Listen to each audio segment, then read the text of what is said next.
Good morning student. आज हम कक्षा 10 के फ्रांसीसी क्रांति का पार्ट 6 लेकर आए हैं। छात्रों, आज हम जो है क्रांतियों के दौर के बारे में अध्ययन करेंगे।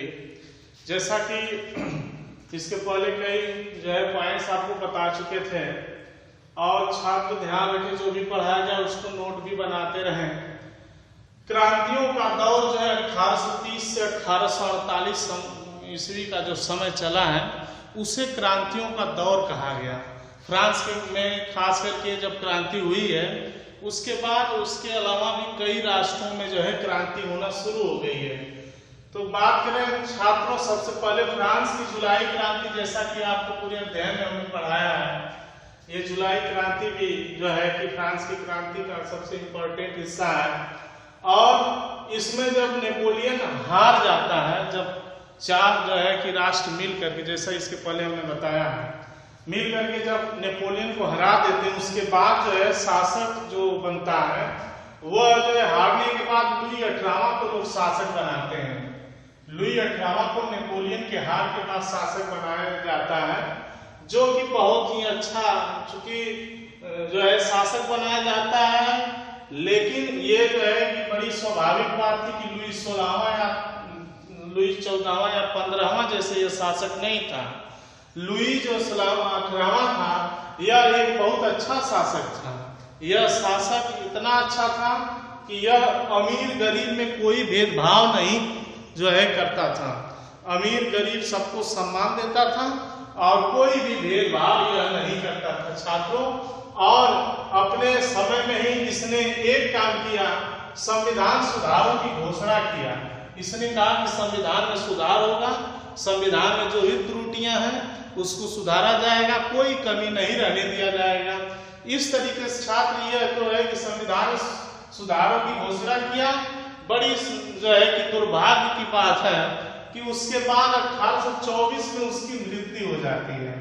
1824 में उसकी जब मृत्यु हो जाती है तो उसके द्वारा जो घोषणा कराया गया था वह चूंकि अच्छी चीजें थी उसको मान लिया जाता है।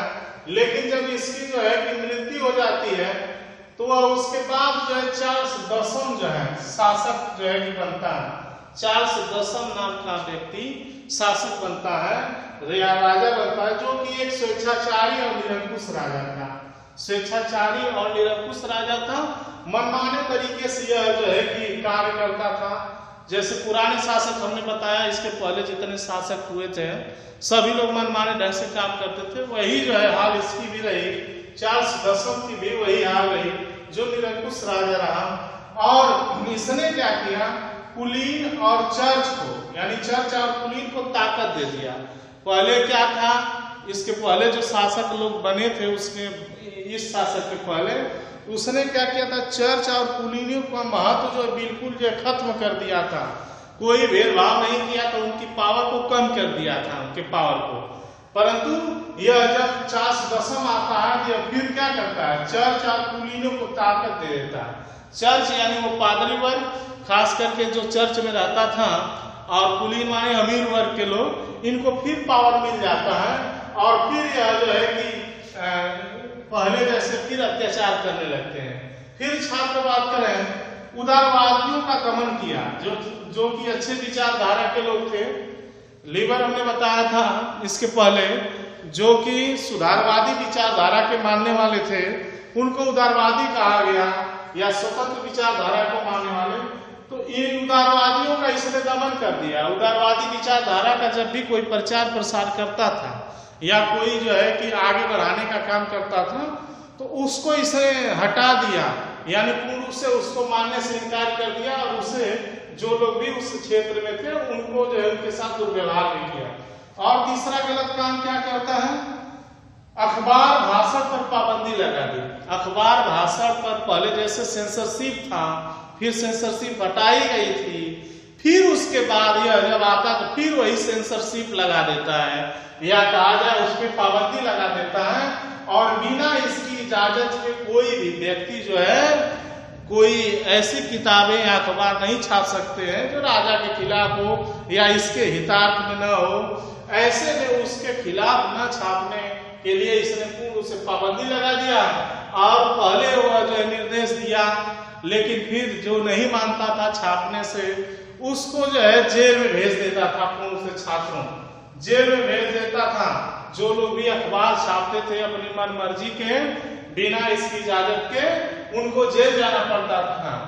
और एक काम और क्या किया कि 1830 में पोलिंगनेक नाम का व्यक्ति था, उसको इसने जो है पीएम बना दिया, यानी प्रधानमंत्री बना दिया। अपने तो शासक था, फिर जो है पीएम उसने जो है पोलिंगनेक नाम के व्यक्ति को बना दिया। अब 1830 में जब ये शासक बनता है तो जनता पूर्ण रूप से नाराज हो जाती है। जब यह जो है कि प्रधानमंत्री बनता है तो जनता इसके व्यवहार को पहले ही जानती थी कि यह दुराचारी है, सही व्यक्ति नहीं है।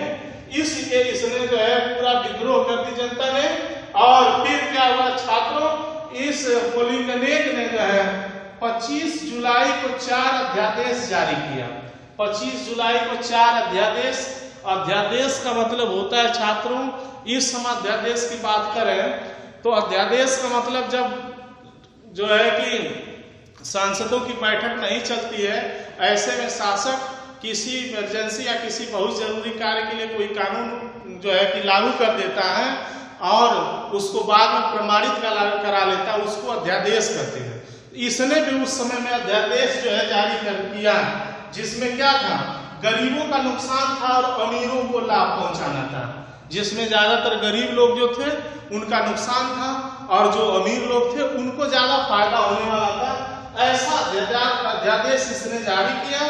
और उसके बाद बात करें छात्रों, 26 जुलाई को विद्रोह शुरू हो गया। जब यह जो है ऐसा जो अध्यादेश जो है जारी करता है तो 26 जुलाई को पूर्ण रूप से विद्रोह हो जाता है। और उस विद्रोह में किसान, सैनिक और जो पूर्ण रूप से मजदूर वर्ग थे, विद्यार्थी थे और आम जनता जो खास करके थी, वह सभी लोग मिल करके जो है इसमें जो है कि विद्रोह करना शुरू किया। इस विद्रोह का जो नेतृत्व करने वाले व्यक्ति थे, लफायते नाम के व्यक्ति थे। लफायते ने जो है इस विद्रोह का नेतृत्व किया छात्रों। फिर उसके बाद यह विद्रोह लगातार 27 तारीख से 29 तारीख तक ये लगातार चलता रहा। और यह जो है कि पूरे 3 दिन का जो समय है, यह विद्रोह का जो समय है, इसको गौरवशाली दिन भी कहा जाता है। ये गौरवशाली दिन 27 तारीख से 29 जुलाई तक का जो समय रहा है, संघर्ष चलने का समय रहा है, इसको बोला जाता है गौरवशाली दिन। और 31 जुलाई को यह जो है कि व्यक्ति जो था, 31 जुलाई को पोलिंगनेक जो है पूर्ण रूप से 31 जुलाई को इंग्लैंड भाग गया। इंग्लैंड भाग जाता है 31 जुलाई को छात्रों। और इंग्लैंड भाग जाने के बाद फिर एक नया वंश का व्यक्ति, आर्लियंस वंश का व्यक्ति जो शासक बनता है, जिसका नाम लुई फिलिप था। लुई फिलिप जो है कि फिर उसके बाद राजगद्दी पर बैठता है। इस तरीके से यह फ्रांस में जो है परिवर्तन हुआ। फिर बात करें छात्रों, जुलाई क्रांति जो हुआ था उसका क्या परिणाम हुआ या क्या प्रभाव पड़ा था, तो फ्रांस के अलावा अन्य राष्ट्रों पर भी इसका प्रभाव पड़ा था छात्रों।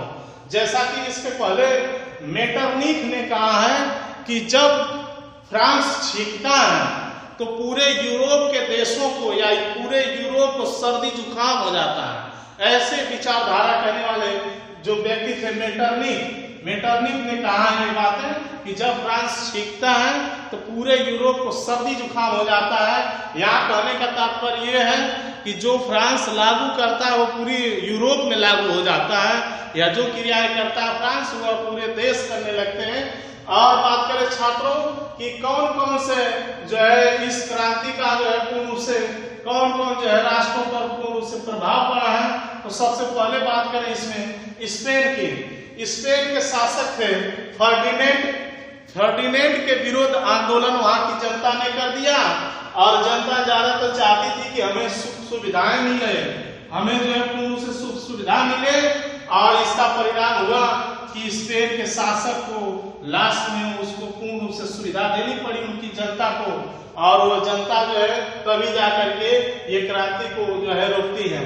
फिर बात करें छात्रों, पुर्तगाल में मिंगुएल के नाम के शासक थे। मिंगुएल मिंगुएल नाम के शासक थे, इनके विरुद्ध आंदोलन होता है पुर्तगाल में। इसका जो है कि परिणाम क्या होता है छात्रों कि सत्ता परिवर्तन हुआ। सत्ता परिवर्तन यानी जो शासक था उसको हटा दिया जाता है और डोला मारियो नाम का एक जो है कि नया शासक को जो है वहां का सत्ता सौंपा जाता है। फिर बात करें छात्रों स्विट्जरलैंड। स्विट्जरलैंड का जो है सुधार की मांग ये स्विट्जरलैंड के लोगों ने किया था कि सुधार किया जाए, जो संविधान में है, जो कानून में है, उसकी सुधार किया जाए। परिणाम ये हुआ छात्रों कि उसकी बात को या जनता की बात को स्विट्जरलैंड के शासक के द्वारा मानना अनिवार्य हो गया और वह मान भी गया। फिर बात करें छात्र बेल्जियम की, तो बेल्जियम में जो आंदोलन हुआ 1830 में, जो शासक था ब्रुसेल्स नाम का व्यक्ति था। इसमें जो है बेल्जियम जो है कि बेल्जियम का जो ब्रुसेल्स नाम के शासक थे इनके खिलाफ हुआ। यह जो है क्या चल रहा था, ये 1815 में ये जो बेल्जियम था, बेल्जियम को हालैंड के साथ मिला लिया गया था, लेकिन वहां की जनता जो इसके शासन से बिल्कुल नाराज थी। इसको मिलाने के बाद हालैंड के निवासी पूर्ण रूप से, बेल्जियम के निवासी पूर्ण रूप से इसके साथ रहना नहीं चाहते थे, क्योंकि भेदभाव था वहां पर, उनको संतुष्टि नहीं थी वहां पर। और इसका नतीजा ये हुआ कि यूनाइटेड किंगडम ऑफ नीदरलैंड से इसको अलग कर दिया गया। एक संगठन बनाया गया था यूनाइटेड किंगडम ऑफ नीदरलैंड, जिसमें ब्रुसेल्स, हालैंड, ये तमाम देश एक साथ रहते थे। लेकिन इसको फिर यह डिमांड किया बेल्जियम की नहीं, हमको अलग होना है, तो यह अलग होता है और 1831 में एक नया संविधान यहाँ पर बनता है।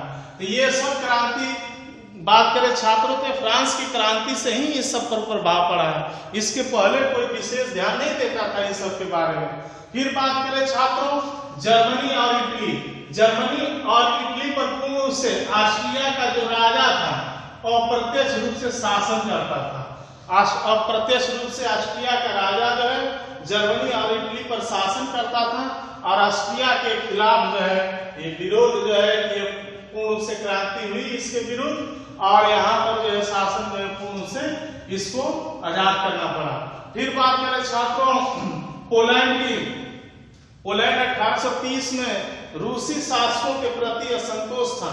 पोलैंड भी रूस की शासक के अंडर में था और ऐसे में जो रूस के शासक थे यह पूर्ण रूप से इनके साथ अच्छा व्यवहार नहीं था पोलैंड के खिलाफ। तो ऐसी स्थिति में पोलैंड के जो निवासी से थे विद्रोह किए और विद्रोह करने के बाद छात्रों रिजल्ट क्या आया कि राष्ट्रवाद का विकास होता है।